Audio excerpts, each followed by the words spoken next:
Students good evening. आज के lecture में मैं करंट से रिलेटेड जो हम न्यूमेरिकल्स करेंगे उस पे कुछ कॉन्सेप्ट हैं, कर लोगे ये कॉन्सेप्ट सीख लोगे तो आने वाले लेक्चर्स में जो न्यूमेरिकल्स मिलेंगे वो बड़े आसान हो जाएंगे, आपके लिए बहुत आसान हो जाएंगे। जैसे कोई भी सर्किट देगा और आपको लगे कि उस सर्किट में आपके पास एक से ज्यादा सेल हैं, एक सेल नहीं एक से ज्यादा सेल हैं, तो याद करना सबसे पहले आपको ई नेट निकालना पड़ेगा, उन सभी सेल के ईएमएफ का नेट निकालना पड़ेगा। अब इस अगले लेक्चर में सब मिलेगा क्वेश्चन।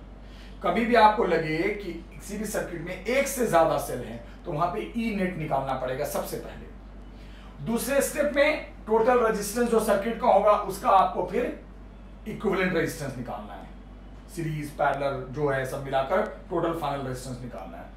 और फिर तीसरे स्टेप में आपको यह देखना है कि मान लो आई वो करंट है जो सेल से निकल रहा है, फिर वो करंट निकालोगे कैसे, जो नेट ईएमएफ है अपॉन टोटल रेजिस्टेंस, तब जाके कोई सवाल हो पाता है।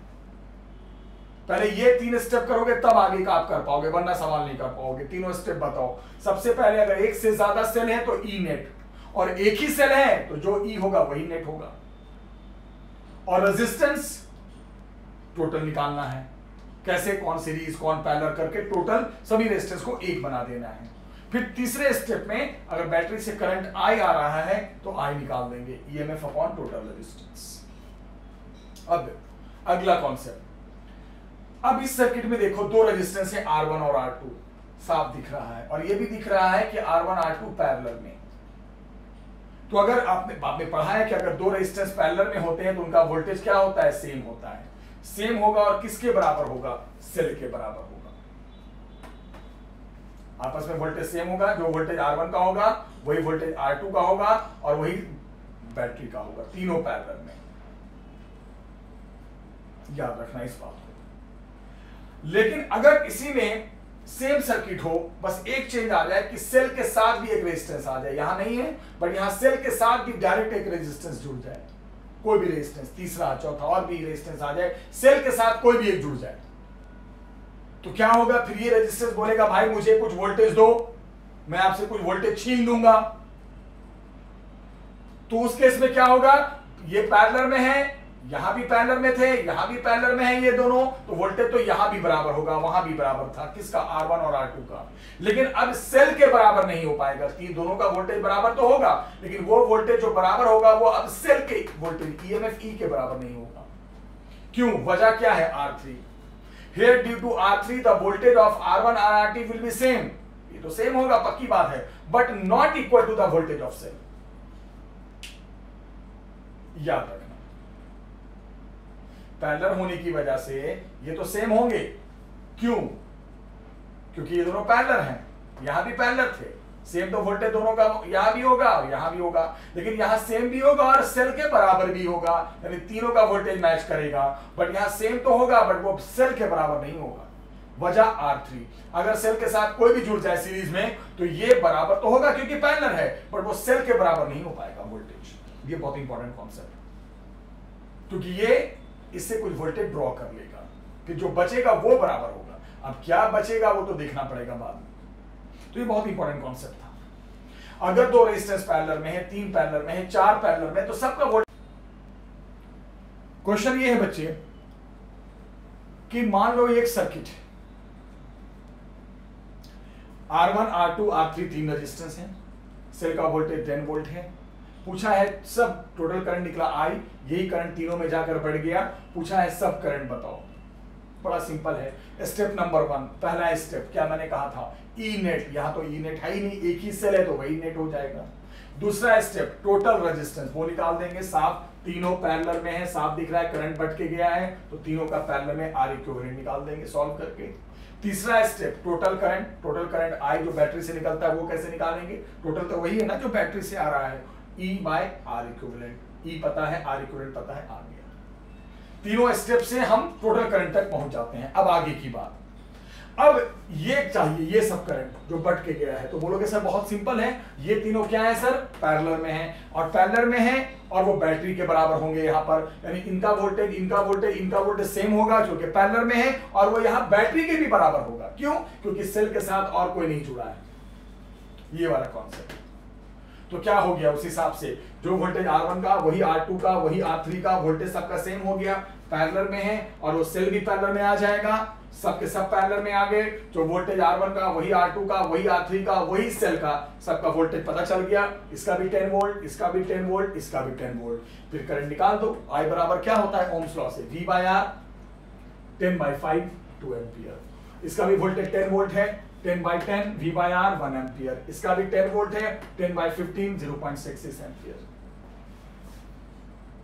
लेकिन अगर इसी सवाल में एक पंगा में खड़ा देता, इस सेल के साथ भी एक रेजिस्टेंस डायरेक्ट में जोड़ देता, तो क्या होता, तो वोल्टेज तो अभी भी सेम होता, लेकिन अब वो सेल के बराबर 10 वोल्ट के बराबर नहीं हो पाता। वजह ये R4। तो ये वाला सवाल इस कॉन्सेप्ट पे, और ये वाला जो था ये इस कॉन्सेप्ट पे। इस पे क्वेश्चंस मैंने अगले लेक्चर में कराए हैं कि जब तीनों का वोल्टेज सेम हो जाए लेकिन वो सेल के बराबर नहीं हो, तो हम कैसे फिर बाकी का करंट निकालते हैं। मतलब यहां पर भी करंट कैसे निकालेंगे, जैसे ये सेल है, करंट से निकला I,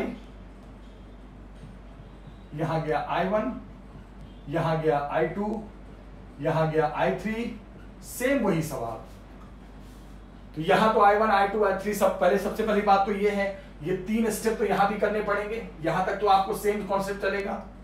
बट यहां के बाद जो I1 I2 I3 करंट हमने आराम से V/R से निकाल दिया था। क्यों? क्योंकि सबका वोल्टेज हमें पता था 10 वोल्ट के बराबर, सबका वोल्टेज 10 करंट आ गया था। लेकिन यहां पे पैरेलल है तो वोल्टेज तो सेम होगा, लेकिन अब वो 10 के बराबर नहीं होगा। तब फिर ये करंट कैसे निकालेंगे, ये नेक्स्ट लेक्चर में मैंने इस पे सवाल कराया है। तो 2 कॉन्सेप्ट, और दोनों कॉन्सेप्ट पे मैंने आपको क्वेश्चंस करवाए, इस कॉन्सेप्ट भी बताया, इस कॉन्सेप्ट भी बताया। तो यहां पे मैं इसको सॉल्व कर ही देता हूं। कॉन्सेप्ट को हम बोलोगे सर नेक्स्ट लेक्चर में भी देख लेंगे, चलो यहां भी बता देते हैं, क्या फायदा टाइम वेस्ट करने से। तो यहां पे एक बात बताओ, सबसे पहले सॉल्यूशन में सेम क्वेश्चन है, तो यहां तक जो तीसरा स्टेप है वो तो वहां तक तो करना ही पड़ेगा, जैसे आपने यहां किया वहां तक करना पड़ेगा। क्या? सबसे पहले I निकालोगे, कैसे निकालोगे, E/R इक्विवेलेंट। यहां से क्या आ गया, गेट I।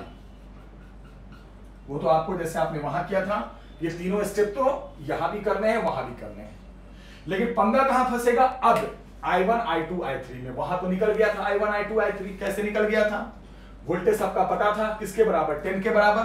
लेकिन यहां वोल्टेज सेम तो होगा, बट अब वो 10 के बराबर नहीं होगा। तो जब वोल्टेज की जानकारी नहीं है तो फिर करंट भी नहीं निकल पाएगा इस वाले पैटर्न से। तो यहां पे क्या करेंगे, सीखो, वोल्टेज तो सेम होगा, ये तो पक्की बात है। जो वोल्टेज R1 का होगा वही वोल्टेज R2 का होगा, वही वोल्टेज R3 का होगा। लेकिन हाँ, ये अलग बात है कि वोल्टेज तो सेम होगा, लेकिन वो 10 के बराबर नहीं होगा ना, नहीं होगा। तो क्या करेंगे फिर, जब बराबर नहीं होगा तो अब क्या करेंगे बेटा, I1 R1 तो कर सकते हैं, I2 R2 भी कर सकते हैं, और I3 R3 भी कर सकते हैं। बराबर तो कर सकते हैं ना, वोल्टेज बराबर तो कर ही सकते हैं, 10 के बराबर नहीं कर सकते। वजह रीजन R4। तो क्यों ना सबको बराबर को हम एक वैल्यू x मान लें, बराबर तो होगा, कोई x मान लो। तो यहां से I1 बराबर देखो x/R1, यानी कि कितना, x/R1 का मतलब कितना हो गया, R1 की वैल्यू दे रखी है ना, कितना, 5x/5। उसके बाद I2 x/R2 x/10, I3 x/R3 x/15 हो गया, निकाल दिया। I1 x के टर्म में, I2 भी x के टर्म में, I3 भी x के टर्म में। देखो कैसे करते हैं। अब ये I1 I2 I3 किसके पार्ट हैं, I के ही पार्ट हैं, तो से I निकाल दो, लिख सकते हैं I बराबर I1 plus I2 plus I3, बस हो गया, फिनिश। आ गया तीनों करंट, बोलो कैसे आ गया, I is equal to I1 x/5, I2 x/10, I3 x/15। सबसे पहले हमें टोटल करंट पता है, यहां से सॉल्व करके क्या आ गया, x आ गया। बस x की वैल्यू आ गई, फिर I1 भी निकल जाएगा x/5, I2 भी निकल जाएगा x/10, I3 भी निकल जाएगा x/10। फिर गेट I1 I2 और I3। ये इससे अच्छा क्या बताऊं मैं, अगर पैरेलल में बहुत सारे रेजिस्टेंस हैं और सेल के साथ कोई नहीं जुड़ा है, तो वोल्टेज तो सेम होगा और वो बैटरी के बराबर भी होगा। ठीक है, लेकिन अगर पैरेलल में बैटरी है बट उसके साथ भी कोई जुड़ जाए डायरेक्ट, तो सेम तो होगा बट वो बैटरी के बराबर नहीं होगा। तब बटा हुआ, तब ये करंट कैसे निकालेंगे? तो पहला 3 स्टेप तो यहां भी सेम होगा, यहां तक तो आपको यहां भी पहुंचना है, वहां तक भी पहुंचना है। उसके बाद अगर वोल्टेज सेम है, बैटरी के बराबर है, तो करंट बड़ा आराम से निकल जाएगा।